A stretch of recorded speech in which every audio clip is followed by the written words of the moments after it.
Good morning, everyone. Now, let us start our new chapter, chapter number 6, gravitation. તો આ ચેપ્ટરમાં આપણે જોવાના છે બધા ટોપિકની લિસ્ટ આપી છે. Introduction, Newton's universal law of gravitation, gravitational field and intensity of gravitational field વગેરે વગેરે. તો આ બધું આપણું જે છે એ આપ્યું છે. હવે આપણે શરૂ કરીએ ઇન્ટ્રોડક્શનથી. The motion of any crystal space body such as a moon, the earth, the planets, etc. has been a subject to a great interest for a long time. Famous Indian astronomer and mathematician Aryabhatta studied the motion of celestial body in a detail, most likely in a 5th century AD. હવે જો આપણે જોઈએ કે વાતાવરણ આખું છે, પૃથ્વીનું વાતાવરણ છે, પૃથ્વીની આસપાસનું બધું જે પર્યાવરણ છે, આ બધી વસ્તુ પહેલેથી છે ઇન્ટરેસ્ટમાં રહી છે માણસોના, કે ભાઈ કઈ રીતે આમાં વિકાસ થાય છે, કઈ રીતે સજીવ સૃષ્ટિ આમાં જીવન પસાર કરે છે, ઉત્પન્ન કેવી રીતે થાય છે, અને બધા ઘણા બધા ફેક્ટર છે. તો એ બધા ફેક્ટર છે પહેલેથી માણસને શું કહેવાય રસનો વિષય માણસ માટે રહ્યો છે. તો એવી જ રીતે આપણે જોઈએ, આજે રસનો વિષયની વાત કરતા તો એવી રીતે આપણે ભારતના બહુ પ્રખ્યાત સાયન્ટિસ્ટ થઈ ગયા આર્યભટ્ટ. એને આ બધું સ્ટડી કર્યું હતું, જે છે કેલેસ્ટિયલ બોડી, એનું જે સ્ટડી કર્યું હતું ક્યારે તો કે 5th સેન્ચુરી, 5મી સદીમાં કર્યું હતું. And brought his results conclusion in his book Aryabhatiya. Aryabhatiya નામની એની એક બુક હતી, એની અંદર એમાં એને બધું આખું કન્ક્લુઝન છે આનું એ લખેલું છે. He also established that the earth revolves about its own axis and moves a circular orbit around the sun as well as moon moves around the earth. અને બીજું પણ એને શું લખ્યું હતું તો કે પૃથ્વી છે એ પોતાની ધરી ઉપર ફરે છે અને એ સર્ક્યુલર ઓર્બિટ મતલબ કે એક રાઉન્ડ શેપની ઓર્બિટમાં, રાઉન્ડ શેપની કક્ષામાં સૂર્યની આસપાસ ગતિ કરે છે. પોતાની ધરી પર પણ ફરે છે અને ફરતા ફરતા સૂર્યની આસપાસ રાઉન્ડ શેપની એક કક્ષા બનાવી અને ફરે છે. અને બીજું એને એ પણ લખ્યું હતું કે જે મૂન છે એટલે કે ચંદ્ર છે એ પૃથ્વીની આસપાસ ફરે છે. ઓકે, હવે જો આ વસ્તુ સમજવા જેવી એટલા માટે છે કે મોટા ભાગે પૃથ્વીની ગતિ, કેપ્લરનો નિયમ વગેરે જે આપણે છે એવા બધા ઇંગ્લિશ બ્રિટિશ જે સાયન્ટિસ્ટ છે એના નિયમ આપણે જોતા હોઈએ છીએ. આ કેપ્લરે કીધું, જોન કેપ્લરે આ કીધું હતું, ગતિ કરે છે એ બધું તો મોટા ભાગના જે સાયન્ટિસ્ટ છે એ બધા 18મી સદીમાં થયા છે. 18મી સદી મતલબ 1700ની સાલ પછી. અને આર્યભટ્ટ છે અને 5મી સદી એટલે કે ઈસવીસન 400 પછી આર્યભટ્ટ થયા. ઈસવીસન 400 થી 500ની વચ્ચે જે 5મી સદી હતી એ વખતે આર્યભટ્ટ થયા. અને મારા ખ્યાલથી ગુપ્ત સામ્રાજ્ય વખતે થયા. અને ત્યારે એણે એવું કીધું હતું કે પૃથ્વી પોતાની ધરી પર ફરે છે, પૃથ્વી છે સૂર્યનું ચક્કર લગાવે છે અને ચંદ્ર છે પૃથ્વીનું ચક્કર લગાવે. તો આપણે કહી શકીએ કે ભારતનો જે વૈજ્ઞાનિક વારસો છે, વિજ્ઞાનનો વારસો છે ખૂબ ઊંચો છે. બીજા બધા વૈજ્ઞાનિકો કરતાં એણે 1200 થી 1300 વર્ષ પહેલાં આ વસ્તુ એણે કહી દીધી હતી. After about thousands year of Aryabhatta, Tycho Brahe and Johannes Kepler studied the planetary motion in detail. જો હવે આપણે કીધું કેપ્લર છે તો એણે પણ આવું ડિટેલમાં સ્ટડી કર્યું. Kepler found and formulated his 3 laws of planetary motion. The year 1665 was faithful and productive for Isaac Newton, aged 33.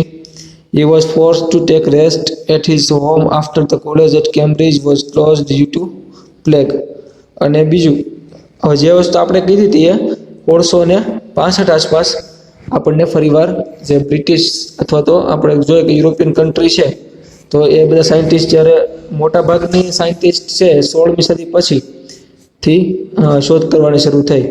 તો આ બધી શોધ છે એવું પણ માનવામાં આવે છે કે આપણા સંસ્કૃત સાહિત્યમાંથી જે આર્યભટ્ટ છે, એવા વરાહમિહિર છે, તો આવા બધા જે સાયન્ટિસ્ટો હતા આપણે એને જે શોધ હતી એમાંથી આ લોકોએ શોધ કરેલી છે એવું પણ માનવામાં આવે છે. પણ આપણે આમાં એક રસપ્રદ કિસ્સો જોવાનો છે કે 1665માં એક ખૂબ જ આઇઝેક ન્યૂટન છે એને ખૂબ જ સરસ કિસ્સો બન્યો જેને લીધે આપણને ઘણું બધું શીખવા મળ્યું. અને ત્યારે એની ઉંમર કેટલી હતી તો કે 23 વર્ષના હતા. અને એનો કોલેજ છે, કોલેજમાં પ્લેગ ફાટવાને લીધે કોલેજમાંથી રજા હતી અને ઘરે હતા. In that year, Newton performed a theoretical and experimental task in the field of mechanics and as well as optics. હવે ત્યારે છે મિકેનિક્સ અને ઓપ્ટિક્સ એમાં એને જે એક્સપેરિમેન્ટ ઘણા બધા કર્યા. He also focused and worked out of motion of moon around the earth. અને એને જે ચંદ્રની ગતિ છે પૃથ્વીની આસપાસ એમાં પણ ઘણા બધા એને પોતે એક્સપેરિમેન્ટ સ્ટડી કર્યું છે, મતલબ એને ફોકસ કર્યું છે એની ઉપર. Finally newton gives a principle of gravitation, a free force of attraction. અને એને આપણે કહી શકાય કે ગુરુત્વાકર્ષણનું સિદ્ધાંત આપ્યો, કે જેને આપણે એવું પણ કહી શકીએ ફોર્સ ઓફ એટ્રેક્શન, મતલબ કે આકર્ષણનો સિદ્ધાંત એવું પણ કહી શકાય. In the process he also discovered the method of calculus. There is evidence that quite a bit differential calculus was known the ancient Indian mathematician, but this literature was almost certainly not known to Newton or other scientists of those days. હવે એણે બીજા કેલ્ક્યુલસની પણ શોધ કરી. Calculus એક method છે ગણતરી માટે, એની શોધ કરી. પણ આમાં એવું કહેલું છે કે ભાઈ એ મેથડ છે એ તો ઘણા ભારતીય સાયન્ટિસ્ટોએ એના સમયમાં, મતલબ કે 4થી 5મી સદી આસપાસ પણ શોધ કરેલી હતી. પણ આ બધી જે શોધ હતી એ સમયમાં ન્યૂટન કે કોઈ વૈજ્ઞાનિકો પાસે હતી નહીં, મતલબ એ લોકો એની હાથે ડેવલપ કરી છે એવું માનવું છે. The gravitation is the force of attraction between two bodies of universe.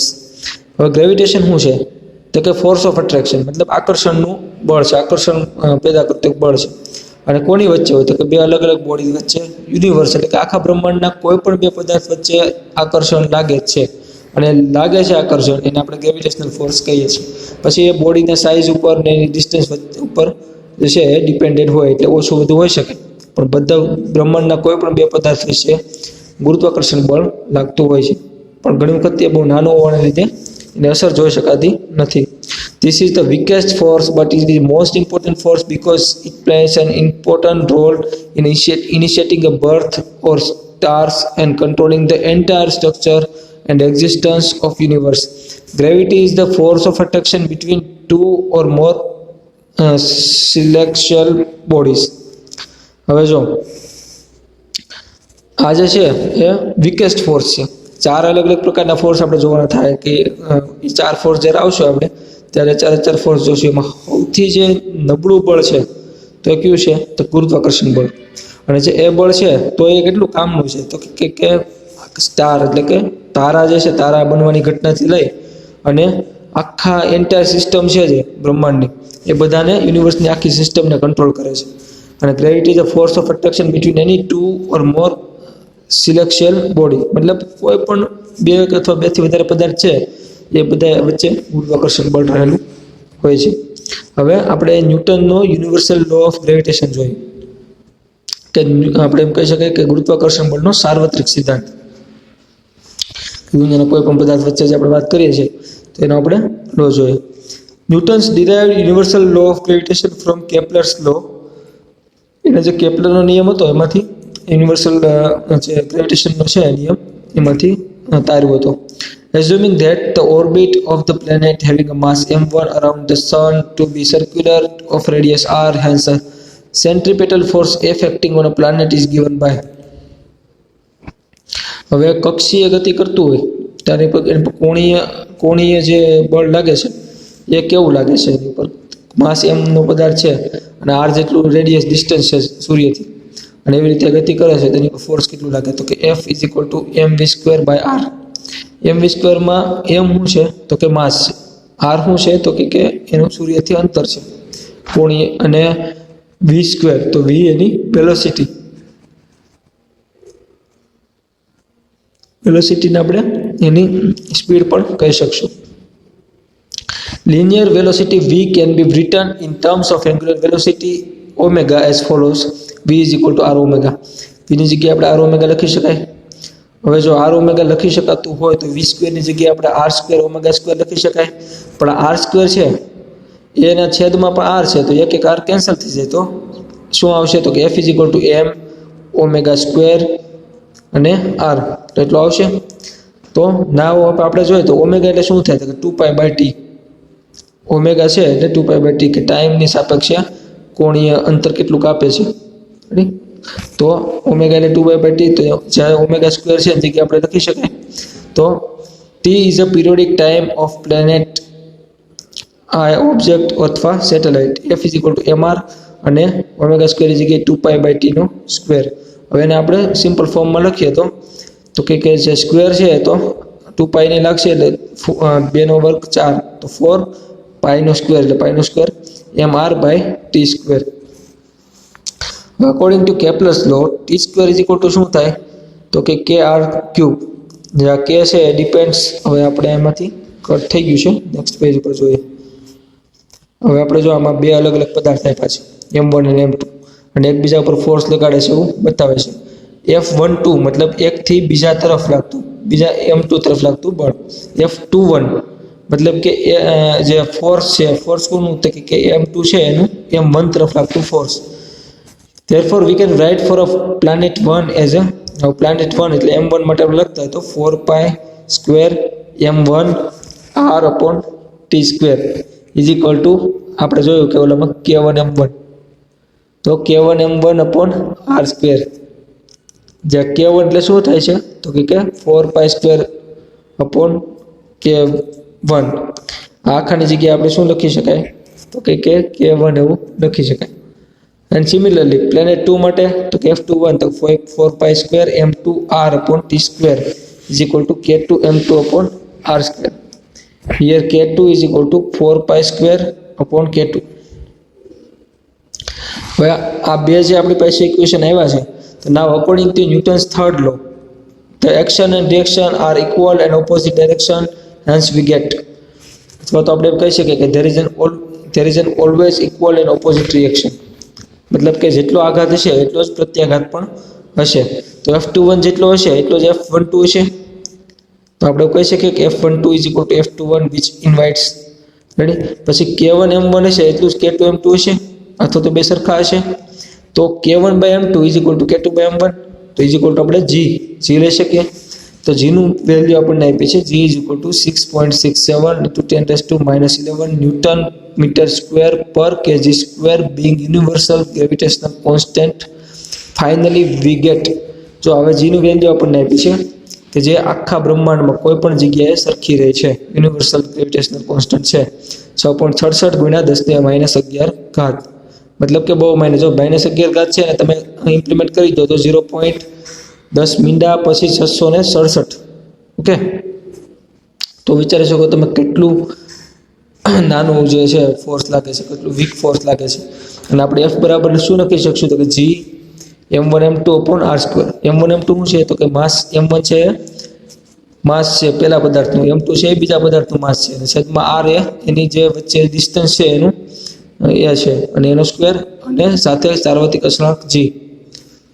તો it states that each and every body in a universe attracts every other body with an attraction type of force which is directly proportional to the product of their masses and inversely proportional to the square of distance between them. તો આપણે એવું કહી શકાય કે દુનિયાની કોઈ પણ બે બોડી અથવા બે પદાર્થ છે એ એકબીજા ઉપર કેટલું એટ્રેક્શન કરતા હોય તો કોને ઉપર ડિપેન્ડ કરે તો કે directly proportional two product of their masses. મતલબ જેના જે દળ છે એની ઉપર સીધું અસર કરે, એના જેટલું દળ વધારે એટલું એટ્રેક્શન વધારે. અને બીજું કે ઇન્વર્સલી પ્રોપોર્શનલ, તો ઇન્વર્સલી પ્રોપોર્શનલ મતલબ છેદમાં આપ્યું છે શું તમે r square to the square of distance between them. હવે એનું ડિસ્ટન્સ બે વચ્ચેનું જેટલું હોય એનો વર્ગ. Okay, suppose we have 2 points bodies of masses m1 m2 separated by distance r. According to Newton's law of gravitation the force attraction between them is F ચાલે છે m1 m2/r સ્ક્વેર. અથવા આપણે હવે એની જગ્યાએ જે કાઢી નાખવું હોય તો F ઇઝ ઇક્વલ ટુ, તો એની જગ્યાએ આપણે સાર્વત્રિક અચળાંક G મૂકી દેવાનો, G m1 m2 upon r square, where G is a constant of proportionality and is called universal gravitational constant. According to the Newton's and its law, it is not true only for a heavily or massive body, but it is true for any two bodies in the universe. હવે આ કોઈ બે વજનદાર કે ભારે વસ્તુ માટે જરૂરી નથી કે જેનું દળ મોટું હોય એના માટે જ લાગે એવું જરૂરી નથી. દુનિયાની કોઈ પણ બે બોડી વચ્ચેનું તમારે ગણવું હોય તો આમાં ગણી શકો છો. તો significance of Newton's gravitational law is given as follow. ન્યૂટનના લો ઉપરથી આપણે શું સિગ્નિફિકન્સ તારવી શકીએ, શું તારણો લઈ શકીએ? તો કે it holds for earth and its atmosphere which retains the atmosphere on the earth of life giving O2. તો આમ કહે છે કે જે આ જે છે એ પૃથ્વી અને પૃથ્વી પોતાના આને લીધે પૃથ્વી પોતાના વાતાવરણને જકડી રાખે છે, અને વાતાવરણ જકડાયેલું રહે છે એટલા માટે જ બધા ગેસ ને બધું રહેવાથી આપણે પૃથ્વીમાં જીવસૃષ્ટિ અને ઓક્સિજનને પણ રાખી શકીએ છીએ. It max earth and other planet move round the sun. હવે આ જ વસ્તુ છે પૃથ્વી અને બીજા કોઈ પણ પદાર્થ છે અને સૂર્યની આસપાસ ફરવા માટે મજબૂર કરે છે. Stars are also bounded by force of gravitation. બધા તારાઓ છે એ પણ ફોર્સ ઓફ ગ્રેવિટેશનથી બંધાયેલા છે. The rotation of planet around the sun is explain on the basis of this law. જે છે બધા ગ્રહો છે એ 8 ગ્રહ છે, 8 ગ્રહ છે એનું રોટેશન જે સનની સૂર્યની આસપાસ કરે છે પણ આની ઉપરથી સમજાવી શકાય. The orbits and times of revolution of modern artificial satellite are predicted with help of this law. હવે આપણે જો કૃત્રિમ ઉપગ્રહ મૂકીએ તો એની ગતિ કેટલી છે, કયા ટાઈમે કયા પોઈન્ટ ઉપર નજર રાખી શકશે, આ બધું પાણી પરથી નક્કી થાય. The prediction about solar and lunar ellipses are made on this basis. Solar ellipse થાય ક્યારે આપણે કહેવાય ને કે હા ચંદ્રગ્રહણ સૂર્યગ્રહણ, તો એની પરથી પણ આની પરથી નક્કી કરી શકાય છે. The formation of tides and oceans is due to the force of attraction between moon and ocean water. તો એ પણ આપણે જોઈ શકીએ કે ભરતીનો ઓટ આવે છે એ કોના લીધે, તો કે ચંદ્રના ગુરુત્વાકર્ષણ બળને લીધે આવે છે. તો it should be noted that the force is independent of the nature of bodies or environment or a physical or chemical factor. તો કે વસ્તુ ધ્યાન દોરવા જેવી એ છે કે આ કોઈ પણ વાતાવરણ કે કોઈ પણ પદાર્થનું બંધારણ કે એના કોઈ ઉપર આધાર રાખતું નથી, એના માસ ઉપર આધાર રાખે છે અને એના ડિસ્ટન્સ ઉપર આધાર રાખે છે. બસ બે વસ્તુ ઉપર ડિપેન્ડન્ટ છે. ઓકે, તો આજ માટે એટલું જ. હવે આપણે નેક્સ્ટ લેક્ચરમાં જોશું. Thank you.